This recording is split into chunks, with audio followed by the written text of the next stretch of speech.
Unmanned aerial vehicles, or UAVs, they've already totally changed the game in military operations. From spying to striking, these drones are, without a doubt, a massive force multiplier. But what happens when you don't just use one drone, or even a handful, but a whole group of them, all thinking and acting together? Well, let's dive into the fascinating and maybe a little terrifying world of drone swarms. Okay, so cast your mind back to May 2021. The world kind of got its first real peek at the future of war. The Israeli Defense Forces launched what the media called a drone swarm attack. I mean, just picture it. Multiple drones all hitting their targets at the very same time. This was a huge deal, the first time this kind of technology was officially used in combat. But here's the thing. That event brings up a really interesting question. What is a true drone swarm anyway? Is it just throwing a bunch of drones into the sky at once, or is there something more to it? That's exactly what we're going to break down. All right, before we really get into the nitty-gritty of drone technology, let's just take a quick step back. Because the whole idea of a swarm, well, it's not some crazy new sci-fi concept. It's actually as old as nature itself.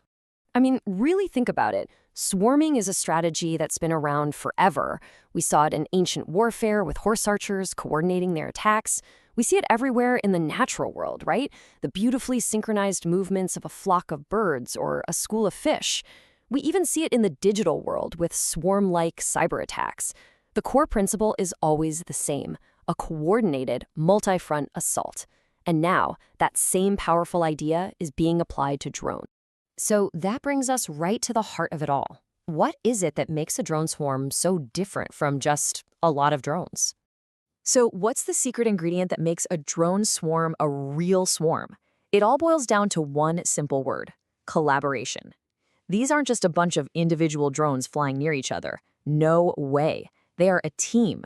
They're constantly talking to each other, sharing data, and making collective AI-powered decisions to achieve a common goal.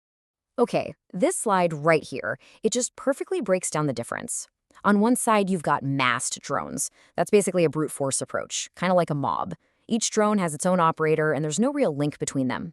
But on the other side, that's a true drone swarm. They're all interlinked, they're communicating, and they're operating with what people call a hive mind. This lets them be smart, reactive, and make decisions as a single unit. So the key takeaway is this. It's not just about the number of drones, it's about how they work together. That hive mind idea, it's absolutely key. And it's not just some cool sounding phrase, It really gets to the tech that makes all this possible. So let's pop the hood and see what's going on inside. So how does this whole hive mind thing actually work? Well, it all starts with a person, right? An operator at a ground control unit who sends out the mission plan. But once the swarm gets its orders, that's when the real magic happens. The aerial control unit, basically the brain of the swarm, takes charge and the drones start communicating with each other, coordinating their every single move. So let's break down the guts of this system.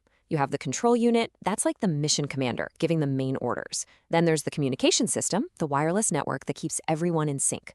Each drone has its own sensors, its eyes and ears basically. Things like cameras, GPS, and LiDAR, which uses light to map out the surroundings. And then you have the secret sauce, the algorithms.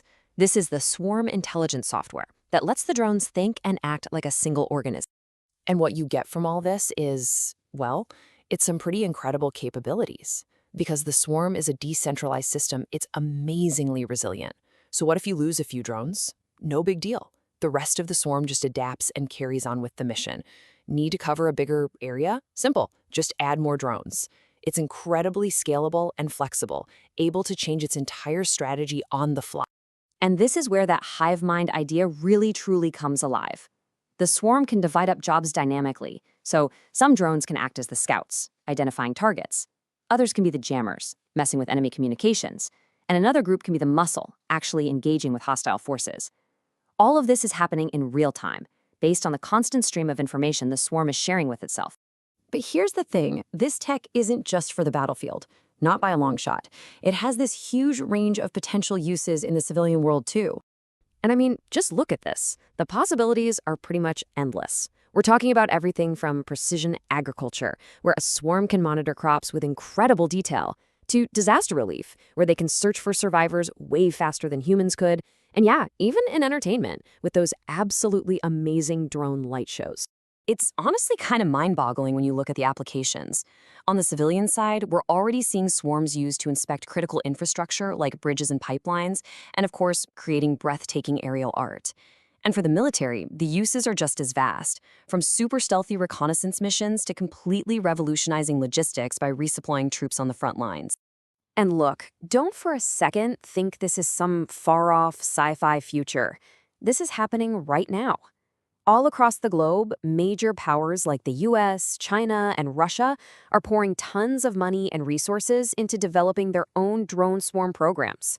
The global race to master this game-changing technology is definitely on. But, of course, like with any powerful new technology, this rapid progress comes with its own set of huge challenges and some really, really serious questions we have to ask. Yeah, building a real drone swarm, it's not exactly a walk in the park. There are some massive technical hurdles to clear.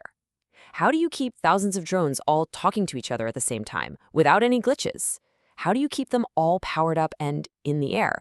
And maybe the most important question of all, how in the world do you protect them from being hacked, jammed, or even turned against you?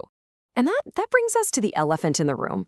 We're talking about a technology that has the potential to cause mass harm with very little or even zero direct human control in the loop. It's so serious, in fact, that major organizations like the United Nations are starting to discuss drone swarms in the same category as weapons of mass destruction. So, that's the big question, isn't it? Are drone swarms this revolutionary tool that's going to change our world for the better? Or are they a Pandora's box of autonomous warfare that we should slam shut before it's too late? The future of the hive mind is being decided right now, and the choices we make today are going to shape the world of tomorrow.